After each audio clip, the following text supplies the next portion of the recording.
Hey there, subscribe to my channel, and also press this bell icon so you never miss any new updates, cause whenever we upload new video you will get a notification on your phone. First, you have some time to look at questions 1 to 4.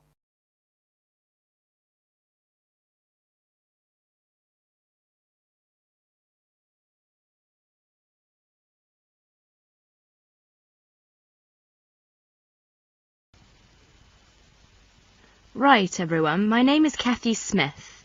I'd like to give you a brief introduction about the library system. Every good student should learn how to use the library. If you have to do a research project, the library is the place to go to for information. Libraries contain books and periodicals, magazines and newspapers on many different subjects. To find the information you need, you must know how to use the library. All libraries are organised in much the same way. Every library houses a collection of books. Many libraries also have periodicals, films and records. All the books in a library can be classified under 2 main categories, fiction and non-fiction. Books of fiction contain stories that were made up by the author. Books of non-fiction contain factual material. When doing research, you use non-fiction books because you are looking for factual information. All the fictional books in a library are grouped in one section. They are arranged alphabetically by the last name of the author. Many libraries also label the spines of all books of fiction with the letters FIC or F. All libraries have a system for organising and classifying non-fiction books. The most widely used system is the Dewey Decimal System. It was designed by an American librarian named Melvin Dewey. It is called a decimal system because it divides all non-fiction books into 10 major categories. These are further divided into subdivisions. Before you hear the rest of the conversation, you have some time to look at questions 5 to 10.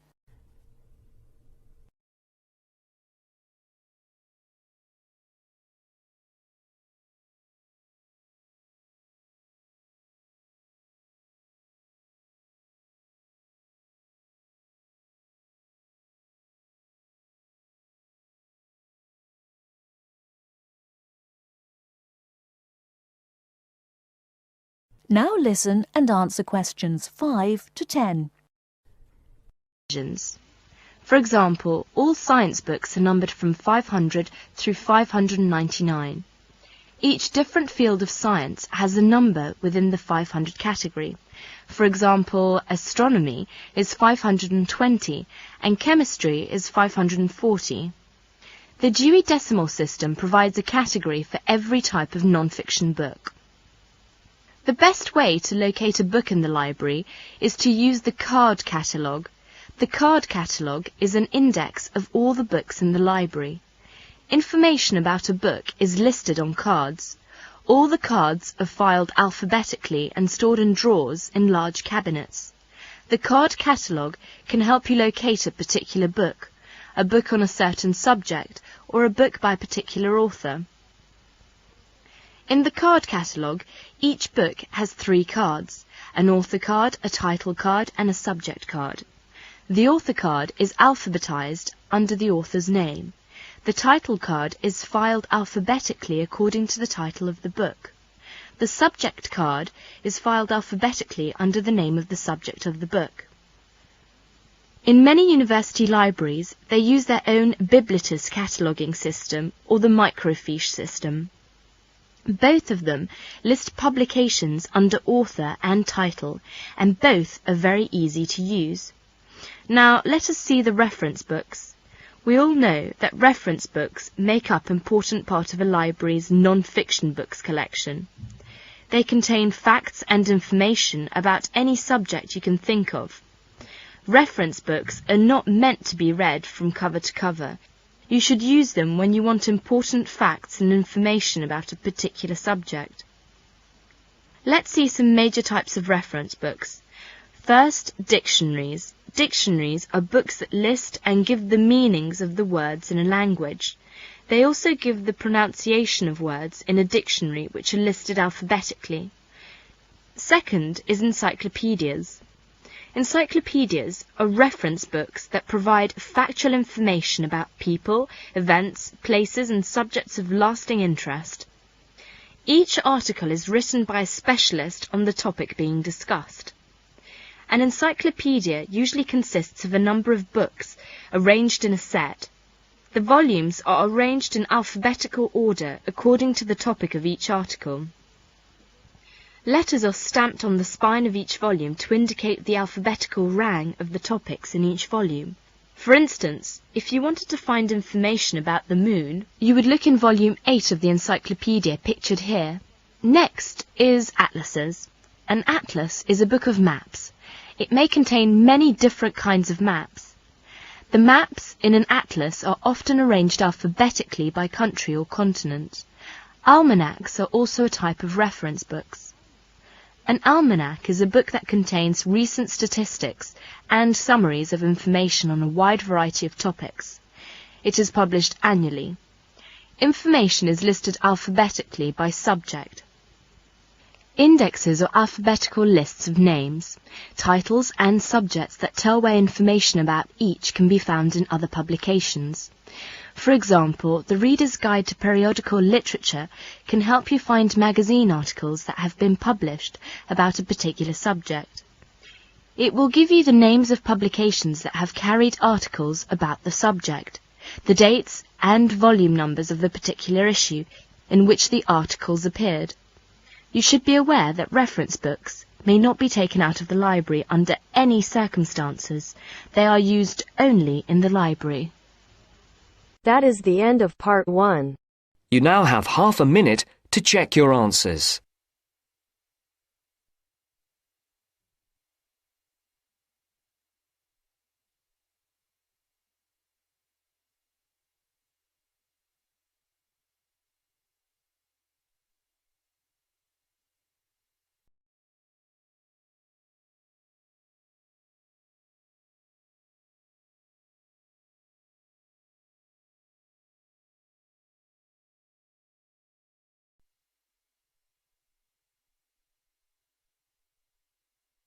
Now turns to part 2.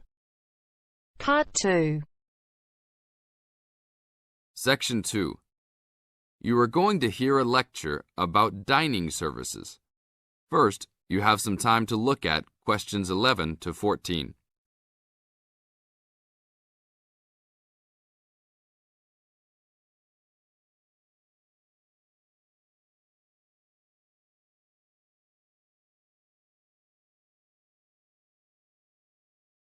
Now listen to the tape and answer questions 11 to 14. Welcome to the Dining Commons.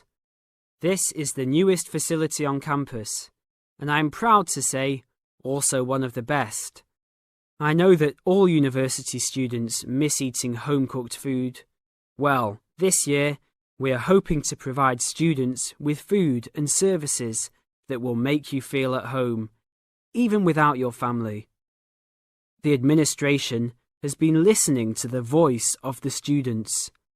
Students gave us frequent suggestions last year as to how we could improve the university.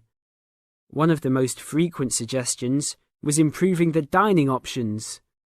We have been working hard all summer to come up with ideas that will make student life in the dormitories more pleasant. One of the new options we are offering in the dining facilities is variety in student meals. Last year, there was a set menu for every dinner, so if students didn't like the food, there was no choice. Students had to eat whatever was served. But this new dining facility has 3 completely unique areas, each with a different theme. At every meal, there will be 3 options for students to choose from.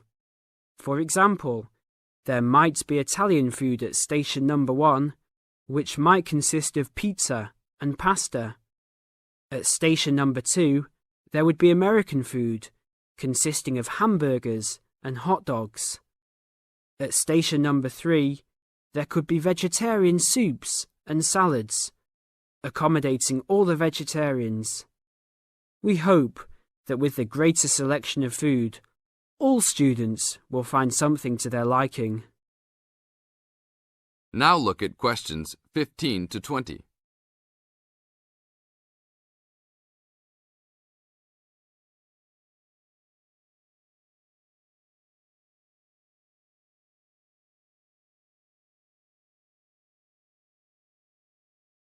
Now listen to the tape and answer questions 15 to 20.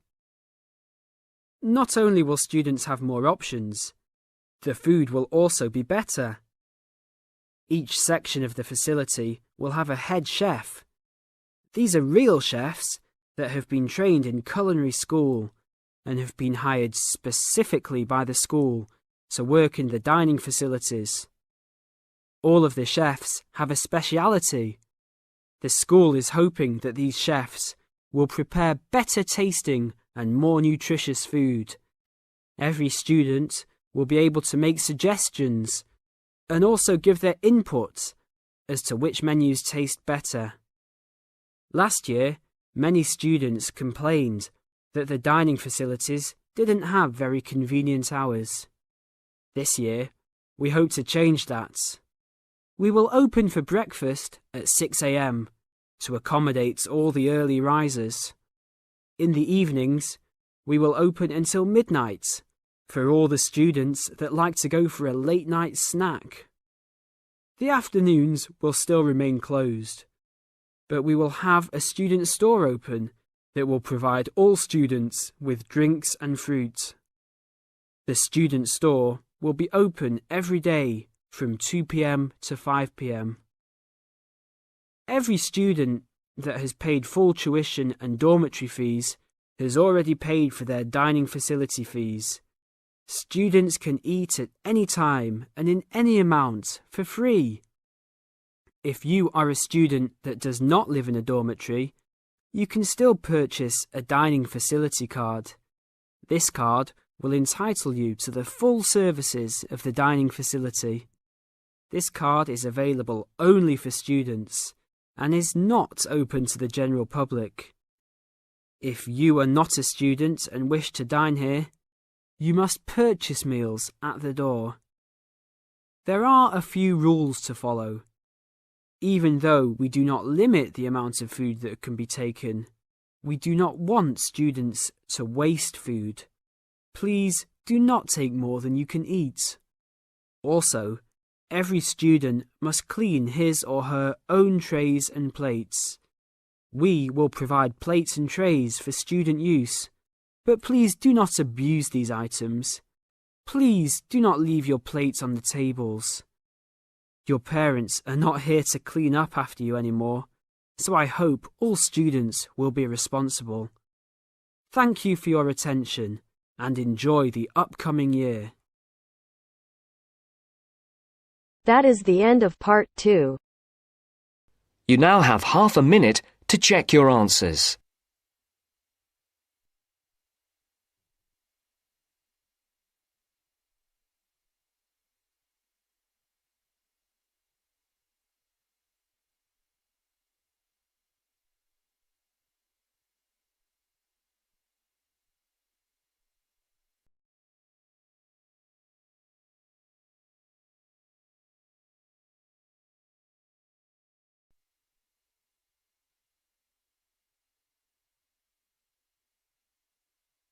Now turns to part 3.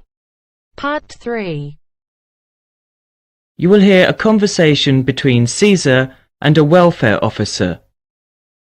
As you listen, answer questions 11 to 20.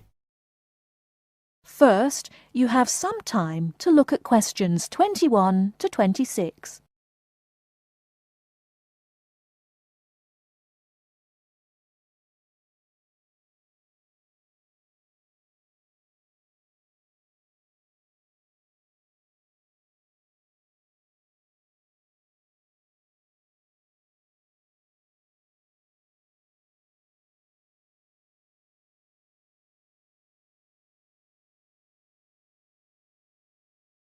Now listen carefully and answer questions 21 to 26. Good afternoon. My name's Cesar Bautisto. Hello, I'm Wendy, one of the welfare officers. Can I help you? Yes, I have to move out of my accommodation in 2 weeks, and I can't find anywhere else to live. Okay, I'll need to know some details about your current situation. I'm an overseas student from the Philippines.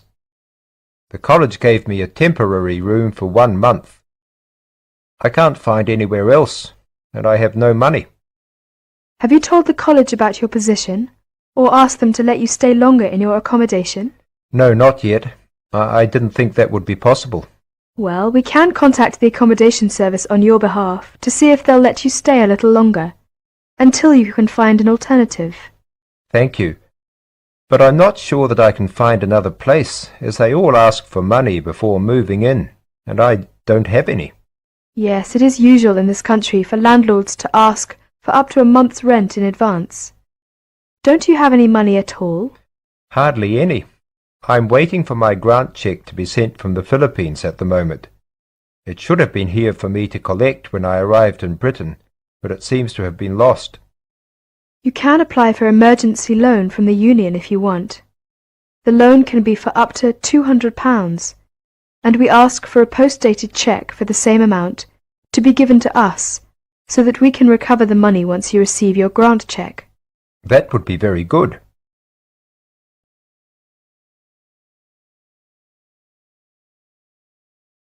Before you hear the rest of the talk, you have some time to look at questions 27 to 30.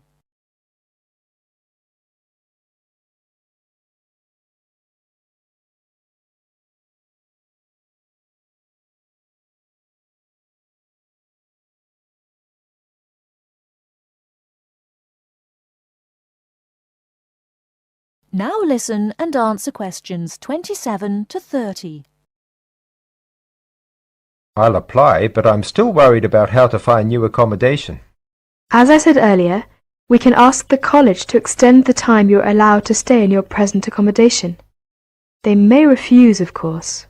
Then what will happen?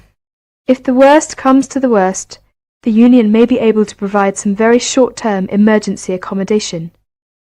If you want me to, I'll contact 1 or 2 of the addresses on the notice board and arrange for you to visit them. But what if they ask me for the rent in advance? I only have £90 left, and I need that for food and books. It'll be all right. By the time they actually need the money, we'll have your emergency loan ready. Just fill in this application form and write me a cheque for £200, please, payable to the student union. Right, I'll do that.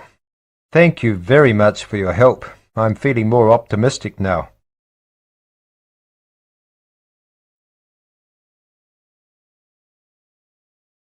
That is the end of part 3. You now have half a minute to check your answers.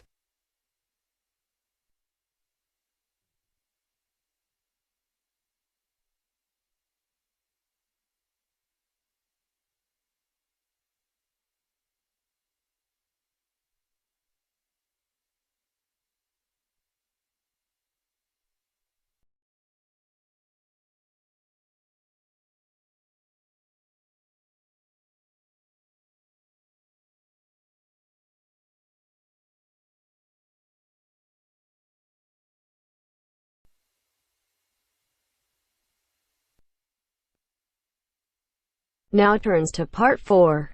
Part 4. You are going to hear a lecture on William Kidd. First, you have some time to look at questions 31 to 40.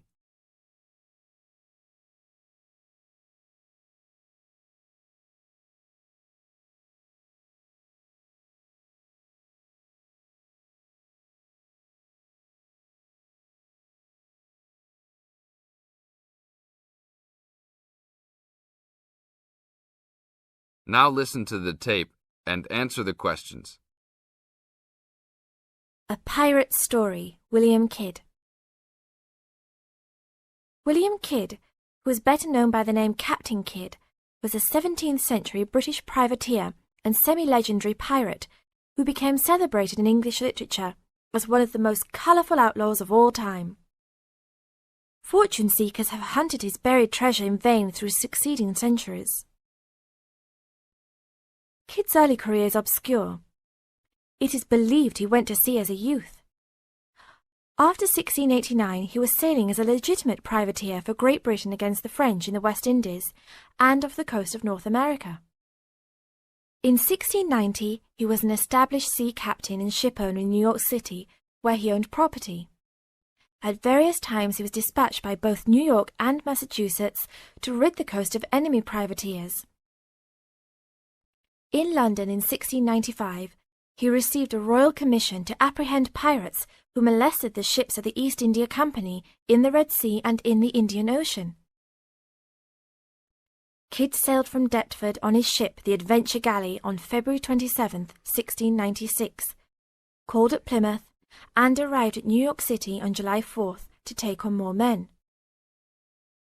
Avoiding the normal pirate haunts, he arrived by February 1697 at the Comoro Islands off East Africa. It was apparently some time after his arrival there that Kidd, still without having taken a prize ship, decided to turn to piracy. In August 1697, he made an unsuccessful attack on ships sailing with mocha coffee from Yemen, but later took several small ships. His refusal 2 months later to attack a Dutch ship nearly brought his crew to mutiny, and in an angry exchange, Kidd mortally wounded his gunner, William Moore. Kidd took his most valuable prize, the Armenian ship Quedda Merchant, in January 1698, and scuttled his own unseaworthy Adventure Galley. When he reached Anguilla in the West Indies, April 1699, he learnt that he had been denounced as a pirate. He left the Quedda Merchant at the island of Hispaniola, where the ship was possibly scuttled. In any case, it disappeared with its questionable booty, and sailed in a newly purchased ship, the Antonio, to New York City, where he tried to persuade the Earl of Bellomont, then colonial governor of New York, of his innocence. Bellomont, however, sent him to England for trial, and he was found guilty, May 8th and 9th, 1701, of the murder of Moore and on 5 indictments of piracy. Important evidence concerning 2 of the piracy cases was suppressed at the trial, and some observers later questioned whether the evidence was sufficient for a guilty verdict. Kidd was hanged, and some of his treasure was recovered from Gardiner's Island off Long Island. Proceeds from his effects and goods taken from the Antonio were donated to charity. In years that followed, the name of Captain Kidd has become inseparable from the romanticized concept of the swashbuckling pirate of Western fiction. Among other stories concerning caches of treasure he supposedly buried is Edgar Allan Poe's The Gold Bug. That is the end of part 4. You now have half a minute to check your answers.